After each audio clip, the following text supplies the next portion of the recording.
Okay. And everyone can see that? You can see my screen? Perfect. Hmm. Okay, right.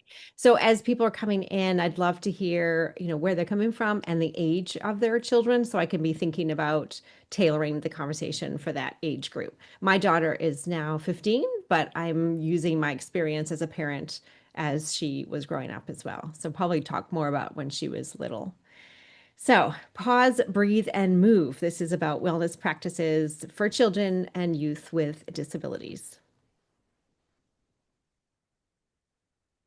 So first of all, welcome. Thank you so much for taking this time. Jen, you've got a 15-year-old and a 13-year-old. So perfect. We are in alignment on the same page. Great. And this is for all these practices are for children and youth of all ages. And also, I will speaking a lot about us as grown-ups as well. So to get started, even if you're watching the replay, I highly recommend you just take a moment to pause, even if you're driving or wherever you are as you're listening. You might be listening on the go, wherever. But what I recommend is something, this little tiny practice makes all the difference for just coming to this present moment. We come to the end of our seat, or when you're standing, you could just be standing, but in a tall, firm position with your shoulders back and opening your chest, and we're bringing attention to our feet. You can have your eyes open, especially if you're driving, or gently gaze down in front of you, or you may close your eyes, whatever feels more comfortable. But when you bring your attention to your feet, something magical happens there. There's this feeling of grounding into the earth. You could almost picture, visualize kind of roots going into the ground. Now you can imagine when you're doing this with your children, also, not just yourself. Imagine thinking about what benefit that could be if we're bringing attention to our feet. Imagine your child having a hard time. Maybe they've just come from home from school and something bad happened and they just need a moment to reset. Imagine your child has is in the middle of a tantrum or having a hard time that way expressing their emotions and you just need a moment to reset. If your child might be nervous about going a test taking at school or something that is about to happen, bringing our attention to our feet allows us this chance to regulate our emotions, to ground ourselves in this moment. You could also do this with your hands. So you might find yourself with your palms together, creating some energy by rubbing your palms together. And you can feel that energy. Some children love to do, if you put your hands just too far apart, you can actually start to feel the energy. See if they can play with that. And you could also take those palms one over the other on your chest, of your heart. You could have them notice their breath. You could notice your own breath, noticing that when we are stressed, we're breathing high up in our chest. And instead, the benefit of bringing that breath lower down into our bellies, into our chest. So, this is where we begin. This is how I begin all of our sessions with our community. Our handout there, I'm going to have Jen share the link to the handout. But as you're watching the replay too, you'll have that access under the video. So these are 5 ways to support student health and well-being. We'll be going through these, so you don't have to worry about having the handout now is something that you can refer to later. So a little bit about me. You're welcome to check out my website at kidsyogaststories.com. But just so you know, quickly a background, I've got a master's of education, international education. Funny story, sidebar. I actually got that while living in Guatemala, working at the international school. But professors from Framingham State College came down and taught me. And that time I didn't even know where Framingham was. So very funny, full loop story. And I'm actually from Vancouver, Canada. So there you go. I've been doing this for a very long time. I've worked with children my whole life as a teacher, day camp leader, teacher, and then do this for the last 15 years or so. We have lots of different resources online. You're welcome to. I present. I'm just really passionate, especially with this group. I was so excited to speak to this group in particular because of my own experience with a child with some different ways of seeing the world, shall I say. So the today's agenda is I'll go through a workshop, we'll talk about some takeaways and some action items, and then at the end we'll have a Q&A. So if you've got questions as we go along, feel free to put those in the chat and we'll save those to the end. So this is the personal note part. So when my daughter was little, she was diagnosed at about 7 with ADHD, autism, anxiety, depression, all of that, right? But that's just a diagnosis. I knew from the moment she was born that this child was different than others, right? And so I was living in San Francisco at the time. My husband worked long hours. I was really on my own, and I could see, how other babies were out in the world, and my child was very different. She's amazing, and it was a different experience than a lot of moms I saw. So I went about as my teacher brain, read every book and did every strategy, went to workshops, did the whole thing. And really what I found out, it wasn't about doing anything to her. It was about changing my regulation. So until I could regulate myself and co-regulate with her, that was the thing that made the biggest difference. Right. So that is the biggest takeaway. If there's only one thing listening to this is it starts with us. And so what I did was I made my own little 5 C's, and it goes something like this. So the first one is getting ourselves calm, present, and organized. And this is not something to add more to your day. This is about really being fiercely curious about how you feel moment to moment. How do I stay regulated? How do I come to the present moment? How do I let go of the big behaviors and the tantrums and all the things that are happening with my child? Secondly, how do I get curious? This was by far my favorite book here. Ross Greene is here in Boston, I believe. The Explosive Child. This was the one that had the biggest effect on how I parented.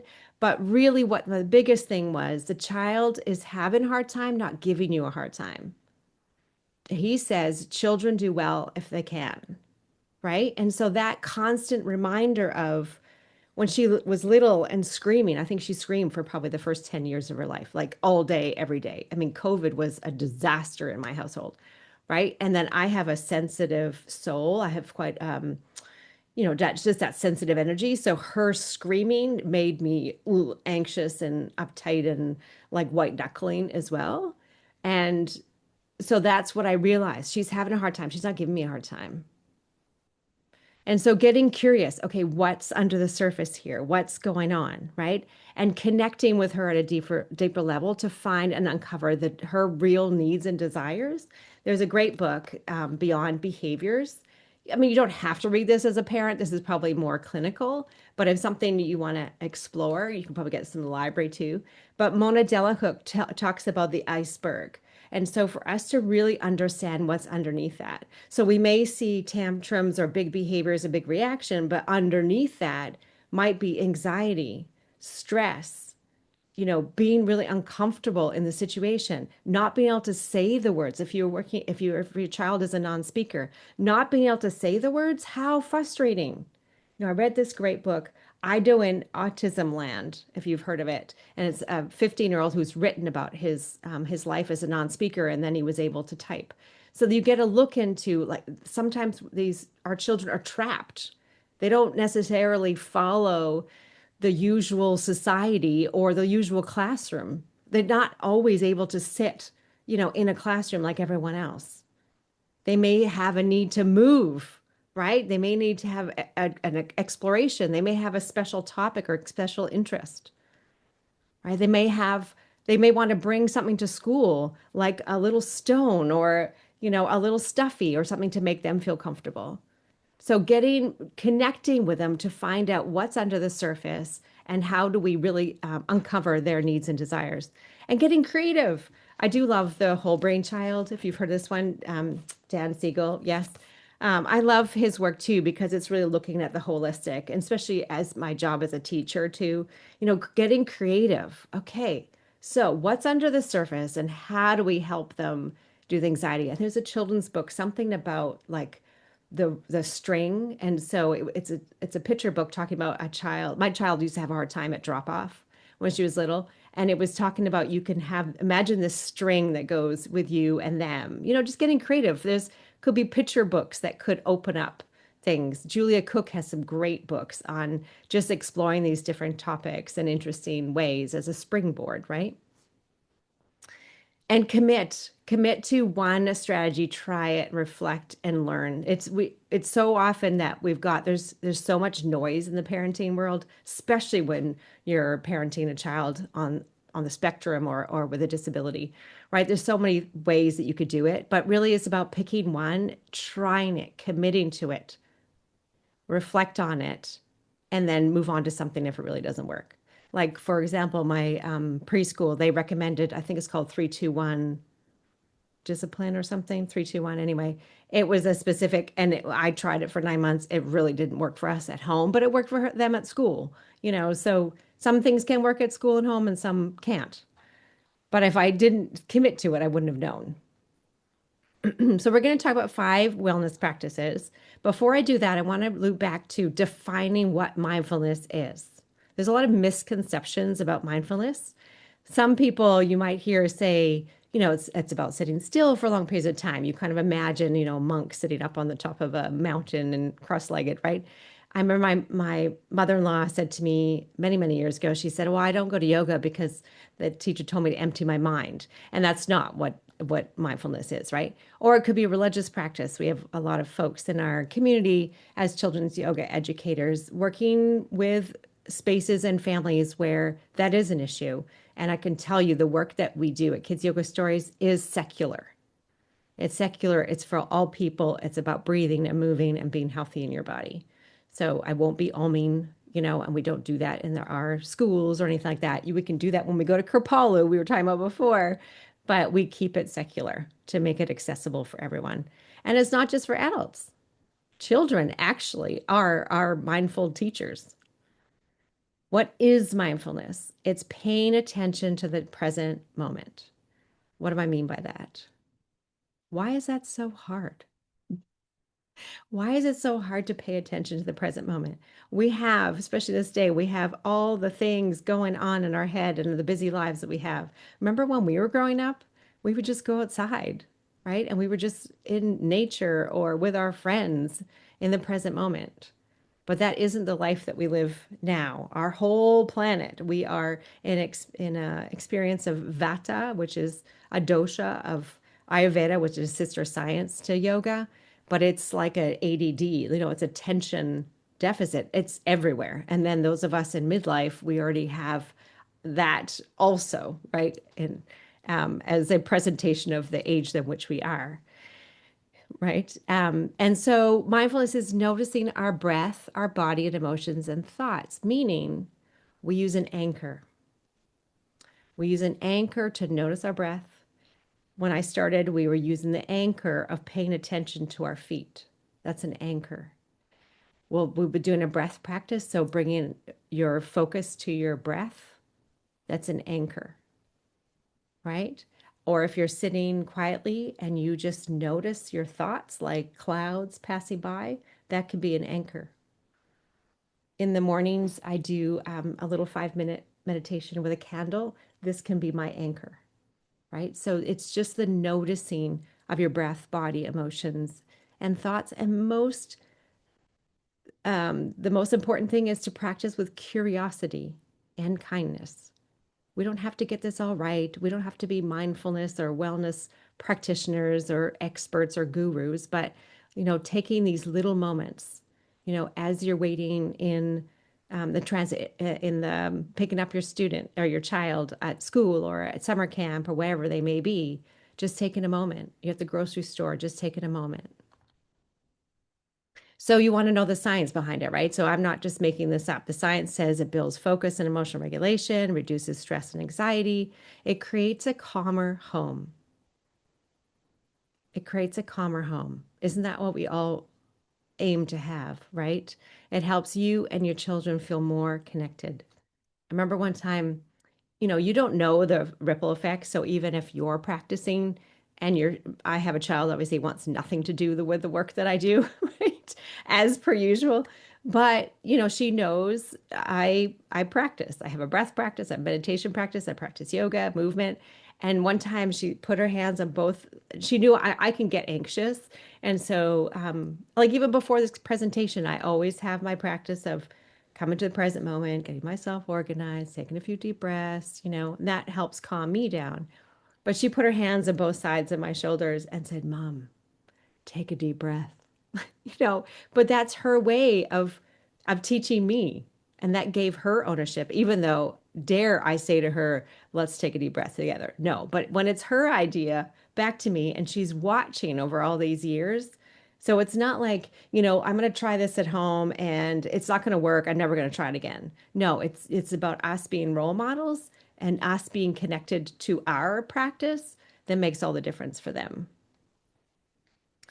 I love John Kabat-Zinn, the grandfather of mindfulness, shall we say. He says, mindfulness is paying attention a particular way in the present moment and non-judgmentally.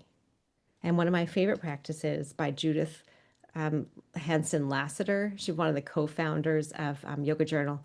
She has a practice. You put a hand on heart and you say, how human of me. It's my favorite thing ever because the non-judgmental, I was saying we just did this Kripalu on the weekend with our first ever retreat. It was amazing. It was divine timing. It was extraordinary.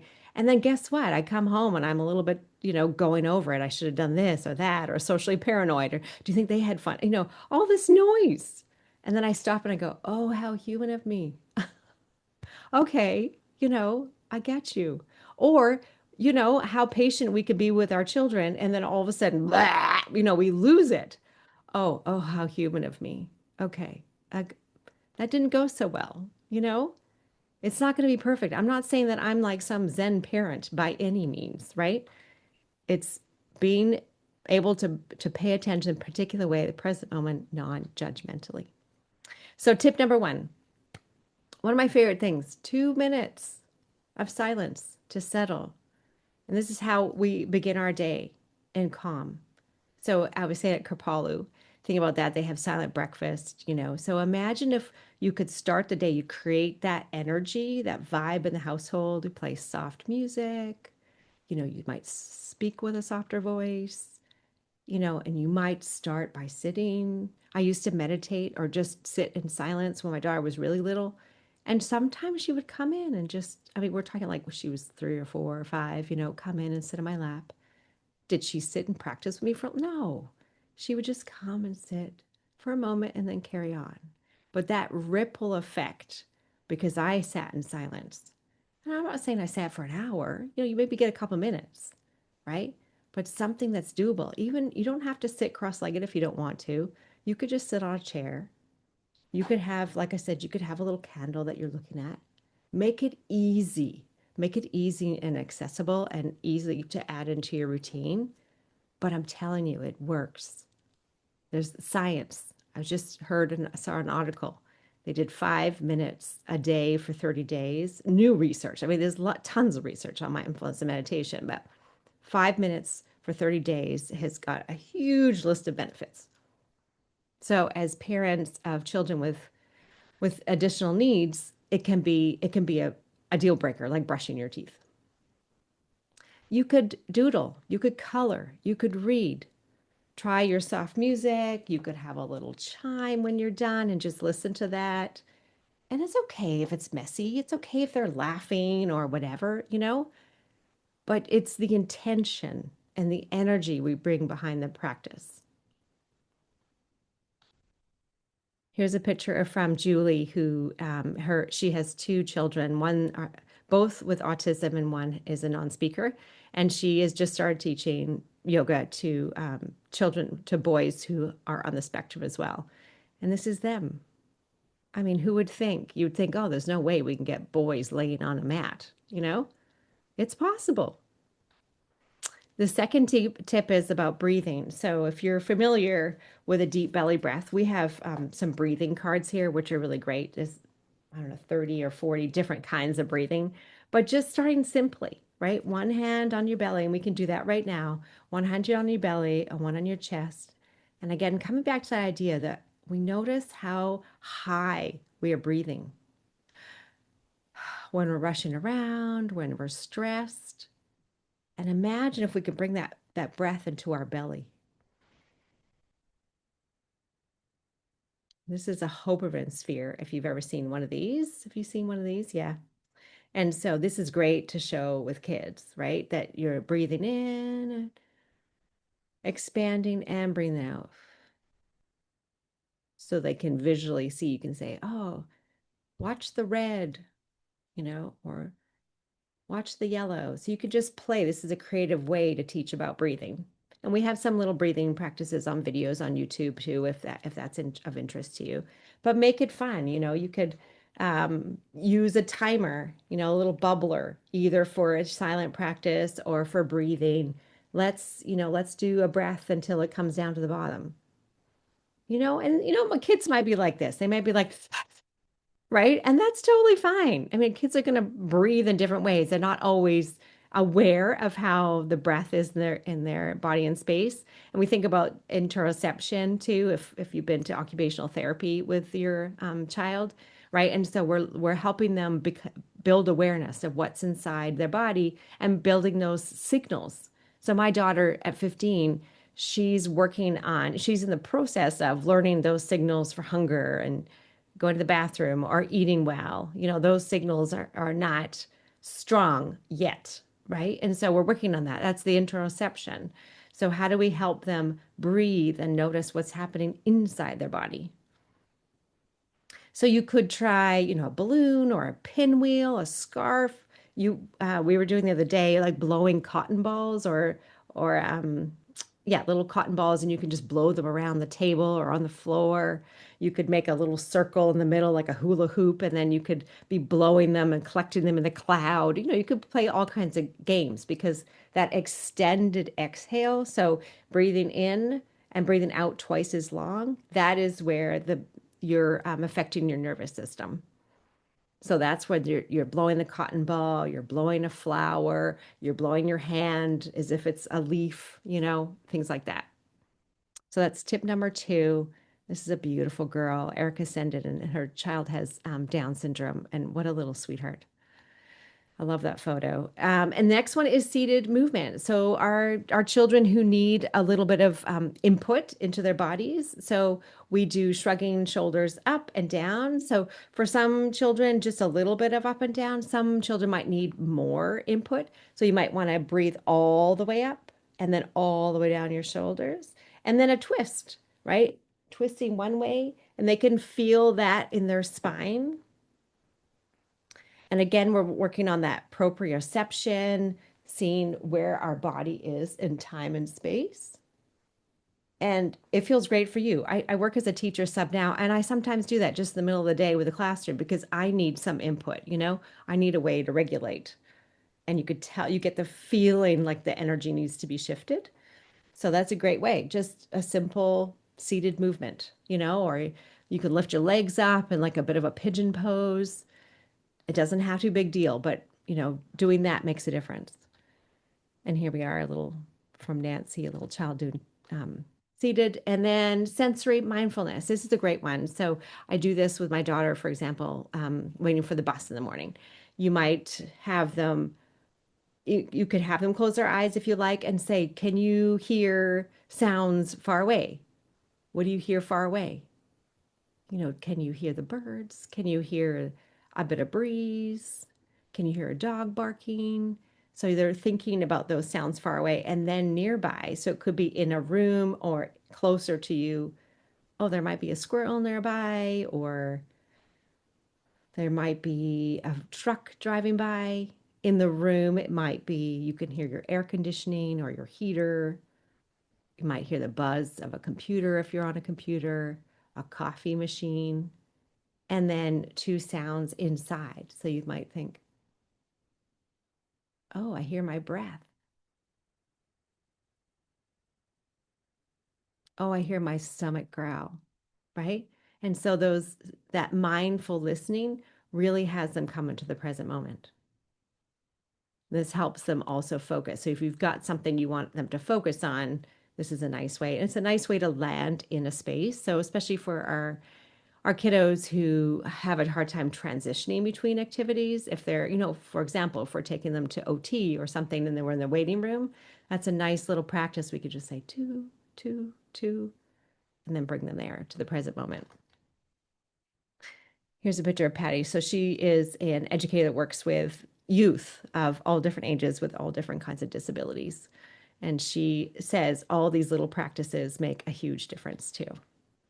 And most importantly, like we said about that pause for you.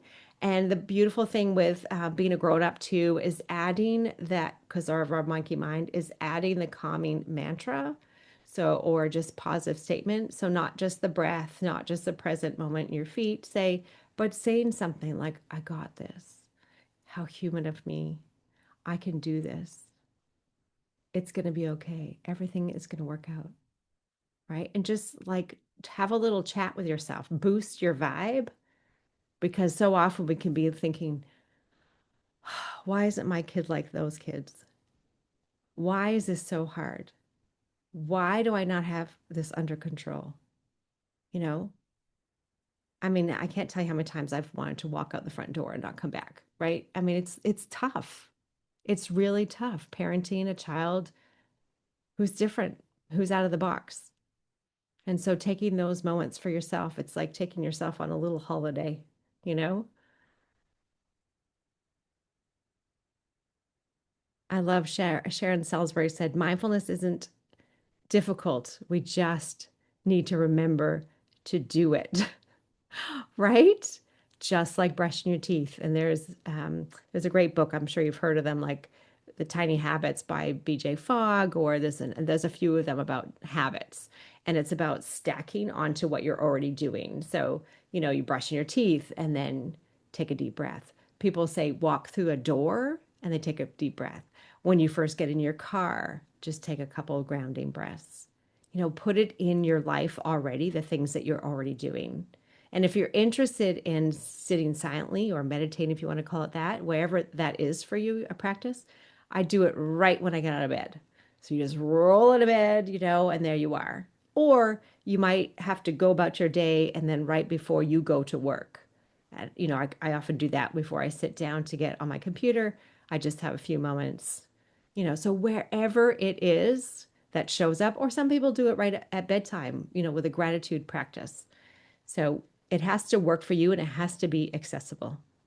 I find though, it's like, they say with running, if you're a jogger, the hardest part is putting your runners on. Sorry, sneakers, you say here. You put your sneakers on and then you go for a run, right? Well, this is like that. The hardest part is getting yourself settled into a position, seated, laying down.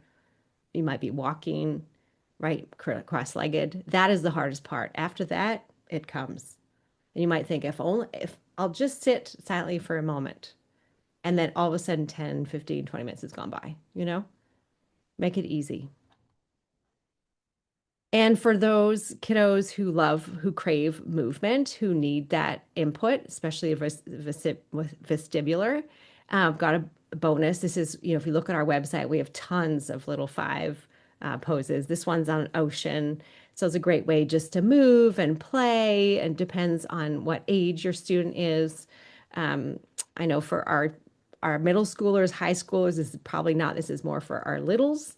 Our high schoolers are more like challenge. So you might want to challenge them with balancing poses, or, it could be core poses or strengthening, because so often, I remember the first time I took my husband to a yoga class 20 something years ago. He said, "Oh, yeah, it's easy. Yeah, whatever, whatever." And then at the end, he was sweating buckets and he was like, "Wow, I didn't know it could be so difficult." And teenagers can be like that too. If they haven't ever practiced that or gone to a yoga class, it can be very physical. And that shifting of the energy, the stretching, the flexibility, and this little sneak into a spiritual practice can be just the thing that transforms how they are in the rest of the day. My husband right now is enjoying pickleball, but that's the same kind of meditative, trying something new. So there's my daughter when she was little with a cast in her arm.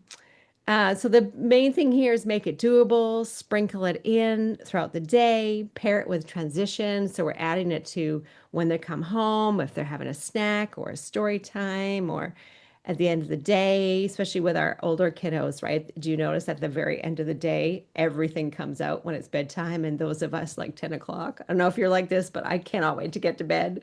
And then all of a sudden your teenager's like, you know? So just have a moment of like hand on their back. Let's just take a moment, you know? So anchor to the routines as we were talking about, and this mindset reminder of progress, not perfection. So even if you're doing, if some of you already have a lengthy process, practice, even adding a few more minutes or different things or things that you haven't tried. Like I was saying, I used to do traditional sitting cross-legged and my body shape is different at midlife. And so sitting on a chair has reinvigorated my morning practice. So just make it your own. Keep it simple and fun, make it playful, creative, and engaging. Be consistent but flexible. So allow the practice to change and move as you go through. When my daughter was little, it looked different than as she was growing. So I just kind of move along with what's happening in the household and let the children lead when they're ready. Again, when as you're doing your thread, maybe your own practice, and they may come and go over the years, depending on what's going on for them and when they're ready. And involve the whole family if you can, or even community. You might start a yoga class or a my meditation or mindfulness class with some of your neighbors, or you might belong in with a community group that you're working with other children or other parents who have children with additional needs. You might bring it up with them, you know? There's lots of different ways that we can make it a community, not as a silo, not as a isolated experience. So the four C's in terms of choosing the mindful path forward, the connection, making sure the priority is the relationships. We don't need to force it. We don't have to do this, right? You can start with your own practice, you do that, but we're not going to have this about another thing to fight about. Making the relationship fun and easy, being consistent. So small, regular yoga practices can create a lasting change, right? This is a marathon, not a sprint. This is something that will be thread through. It's a lifestyle, right? This yoga, the ancient practice of yoga started 5,000 years ago. This is not going away, right? And this is not about sitting in fancy, yoga postures that you might see on magazines or on online, right? This is your practice. This is about connecting to your mind, body, spirit. Community, lean on each other for support, ideas, and encouragement. You're welcome to come hang out with us at Kids Yoga Stories. We've got lots of different ways of getting together online as a community. And there's lots of things on our website. You can join our newsletter, that kind of thing. There's lots of different places and in here in Boston, there's lots of different yoga studios you can go to or online. I have Peloton, and on Peloton, my app, they've got lots of different yoga classes too. There's on YouTube. I love Yoga with Adriene. So there's certainly lots of places that you can connect online or in person. And collaboration, share tools and resources and your success stories wildly. So after hearing this presentation, if you want to email me and tell me if there's one thing that you took away, we'd love to hear it. We love hearing stories.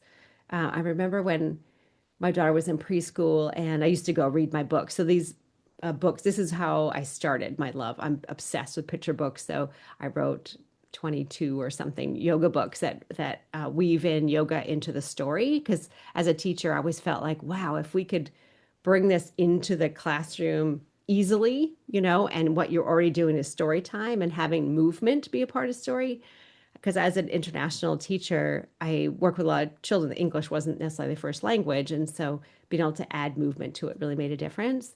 But I remember I used to go to preschool and read my book. And one day a dad pulled it next as a pickup.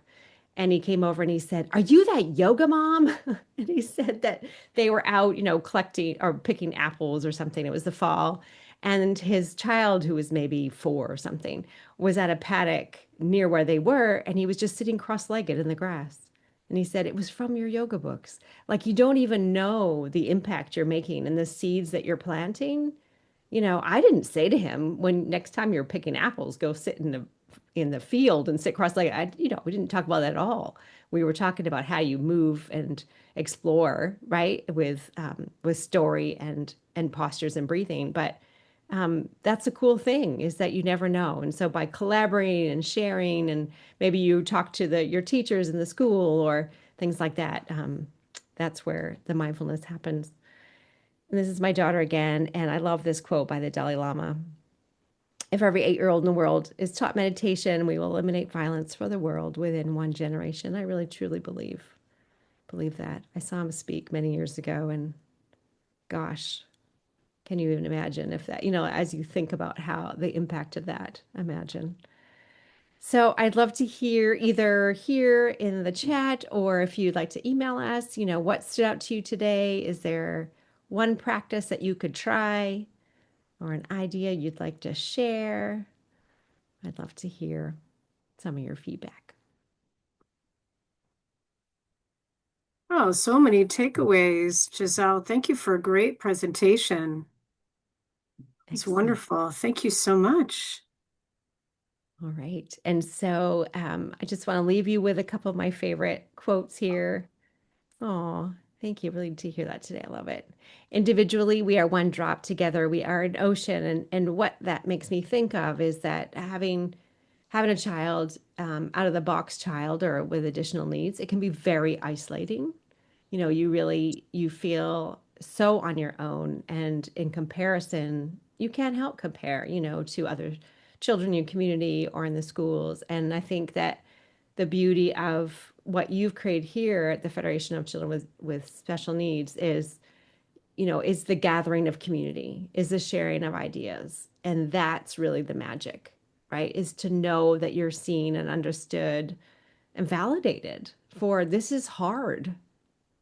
And as they grow up, it is rewarding. I mean, I wouldn't change my daughter for the world, but it's not an easy path, right? And if I share from my heart, I probably would have had more children if it wasn't so hard. It's like that. Like that's the impact. Right. But these kiddos are here to change the world, right? They're given to us for a reason, right? And we have to trust in that and believe that and work together to almost change the conversation around what is normal, Mhm. right? These children are little gifts. So what's next? If you'd like to try some of these posters, these are really fun. They're just free. It's kidsyogastories.com/free dash posters. So we can put that in the follow-up if you like. And they're really fun. They're just printables, ocean, superhero, calm down. People have them in their calm corners or put them on the fridge, or if you're in a classroom or share it with your teacher. They're just a great way to get children moving in their bodies with different themes. And like I said, we've got these, our most popular product, our breathing cards, all different kinds of creative ways to breathe. So if Mhm. there's one thing you thought, oh, I want to try this, want to explore this a bit more, the breathing cards are a great place to start.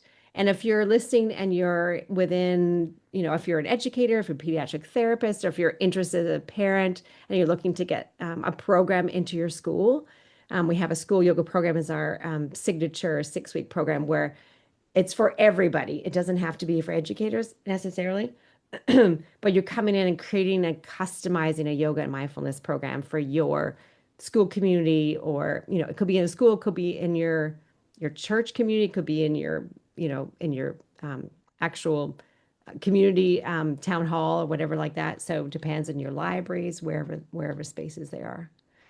And I have a free gift for you. Yoga is for everyone. It's a card deck I'll share with you when you get your follow-up email. And these are real children, and the parents shared a picture of their child and told us about their child. So if you, Oh, I love yeah, that. it's super cute. So Mm. those are those cards. And then, and that link there, kidsyogastories.com/yoga for everyone, you get to learn all about the different children, which is really, Oh, really special. So just to end, thank you so much for all that you do. And Margaret Mead says, never underestimate the power of a small group of committed people to change the world. In fact, it is the only thing that ever was, has. And this is a testament to this organization that you all have too, the FCSN. You know, you're doing amazing work, and you probably don't even know the ripple effect of the work that you're also doing to the world. So keep in touch. I'm Giselle at kidsyogastories.com. Please reach out if you have any questions, anything I can do to serve you or brainstorm some ideas. I'm here to support your journey. Awesome. All right. So I'll stop my share. Great. I have heard about, I have taken yoga classes in the past and learned about mindfulness so many times. And it's just nice to be reminded, but I took copious notes because Good. it doesn't have to be an overwhelming. I really appreciated the approach, and I wrote down 5 minutes a day for 30 days. I mean, 5 minutes. Can you find 5 minutes? I've been trying to make myself slow down, and it's this constant pull of everything, plus the social media. Everybody is so wired right now, that I just appreciated the reminder. Rebecca, you said that so perfectly. Thank you so much. And I think, as you say, even I find, even if I'm sitting for a minute, two Mm-hmm, minutes, 5 minutes, I find that that thread kind of goes through the day. If you Mhm. start your day slowing your breath down, taking right. deeper breaths, I do find myself more often through the day. It's almost like it just like wakes up something in you, you Mm-hmm, know? So it feels like it has a ripple effect. And then sometimes you think, oh, I didn't really I didn't sit quietly this morning. I'm going to try it now, midday mm-hmm, or something. You know, it's like when you like your teeth. Oh, I haven't brushed my teeth today, like right. that. And it just sort of, yeah, yeah. Yeah. Yeah. So I Mm, appreciate you. mhm. That's my whole goal is that the word gets out. It doesn't have to be hard. Mm-hmm. It can be simple with big impact. Yes, Jennifer. Yeah, go ahead. I'll share how I incorporate my breathing technique into my day is when I drive and I hit a stop sign or stoplight. That is my signal to take my breath. Mm, And it's Oh, like, and it wow. serves two purposes. I get my deep breath and mm. I don't roll through a stop sign. Right. So, Perfect. Thank you so so much for sharing it's that. It's just as perfect. simple as that. Yes. Can we make Yeah. that mandatory in Massachusetts? Because I think there's plenty of people who could use that reminder. Yeah. Yeah, that's great. I love that so much. That's really great. I've heard that before, so that's a common little practice. That's great. It's the same thing like going through a door or getting into your car at your Mm-hmm, stop sign, in the grocery store lineup, right? mm-hmm. How Finding, easy is it to pick up your phone when you're in the grocery store and look at check your messages or whatever? Yeah. I mean, this is such a good inspiration to me, Giselle, and I'm just so appreciative of your practical, manageable tips. Because I used to do daily meditation. I've gotten away from it, but I used to do it right when I left work. So I didn't do it in the morning. Mornings are really hectic for me, but and I would often leave work. I was a teacher as well. I taught high school English. I would often leave work with a stress headache, Mm. and but fortunately, on my way home, I went past a beautiful pond, Jamaica Pond in Boston, and I would sit on a bench and breathe mindfully, and literally within 5 minutes, the headache would be gone. That was all it took was 5 minutes. It was just like such a gift. I mean, Mm. and I didn't have to take a Tylenol. I didn't, mm-hmm, have to take a nap. Just breathing for 5 minutes. That's amazing. And I Hmm. think that for working parents, it's a gentle reminder that to bridge that gap between work and home, right? So often as working parents, we're in the car and thinking, oh my gosh, what's the energy gonna be like at home? Or like, how are the kiddos? How's my partner? What's gonna happen? But just to stop and let it wash over you, or stressing about meetings or whatever else, it just let it wash over you. And I also want to say to like I'm like you, Jen. I think, oh, I was meditating every day for years and then I haven't. There is this piece about what we should, right? And I'm giving us all permission to get rid of the like if I forget to do my breath at that at the traffic light or what, like it's fine, right? And so another way is just to wake up and have an awareness practice, like we call it too, that you just wake up and say, what do I need now? I want to sit silently. I want to go for a walk outside in nature. Mhm. I just want to have drink a glass of water with lemon slowly. I want to look out at the birds. Like what, I want to read my book in bed. The awareness practice, I think that is really powerful too. So it doesn't have to look the same every day, but it's the intention you're bringing to it. Mm, Like this is my time and space. It's almost like you're in a little bubble. Like Mhm. this is my time and space right before the hecticness of all that's happening, and that's something we could teach our kids too, right? What do you need now? Mhm.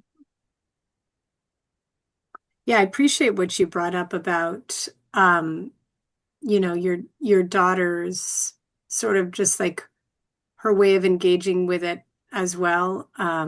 Because I think kids, everybody's going to develop their own practice. And um, when I was teaching again, I would use mindfulness before tests or just at the start of class, but particularly before something I thought would cause anxiety, before presentations.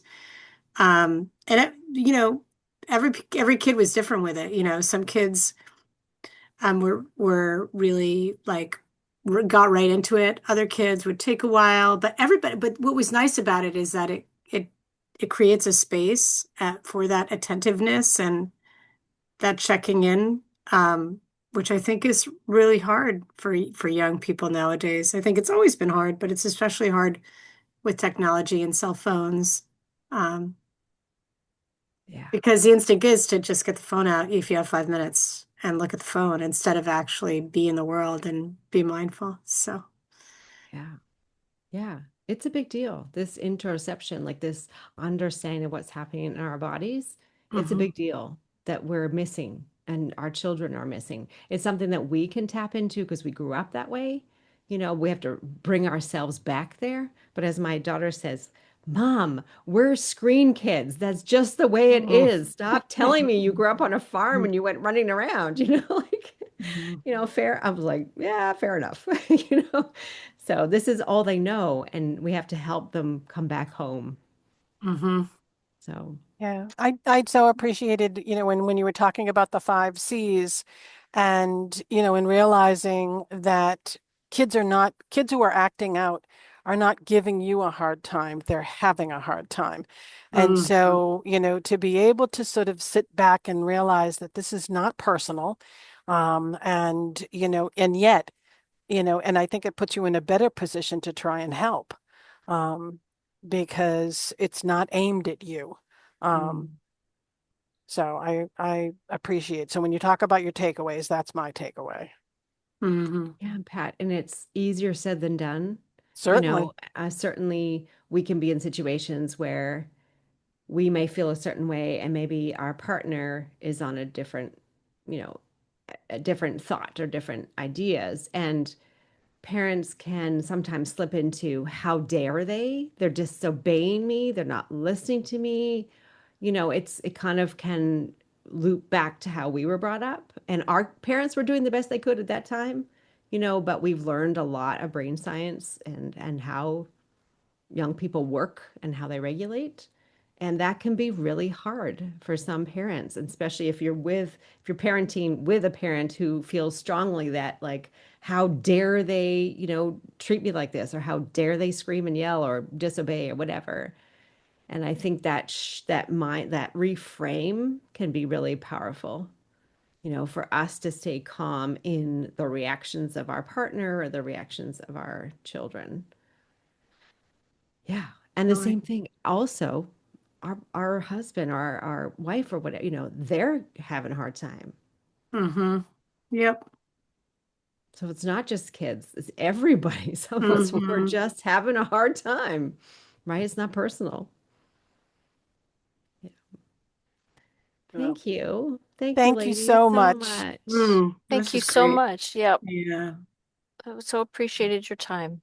hmm Oh, thank you. Thanks for having me. It was lovely. It was lovely to meet you. And I hope there's something here for everyone. And just even, as is it Dan Hill? No, Dan Miller, the one who does the 5%.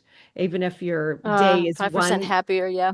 yes, 5% happier, you know, even if you have 1% difference, to add to your today, that would fill my heart. Hmm. Thank Thank you. you. Thank Thank you you so so much much, for, Giselle. yeah, for being Thank here, you. for sharing your wisdom and sharing your tools and your gifts. Just to let people know, Connecting Families happens the first Thursday of every month. Next month it will be September 3rd, and we will be doing a back to school event. And so we encourage you to pay attention to our website and our social media and so forth. And then on October 1, we're actually going to be taking a look at long COVID in children and the impact it's had on children's school attendance and participation. And so we look forward to both of those upcoming events. But again, thank you so much for spending your time with us and sharing your wisdom and your passion.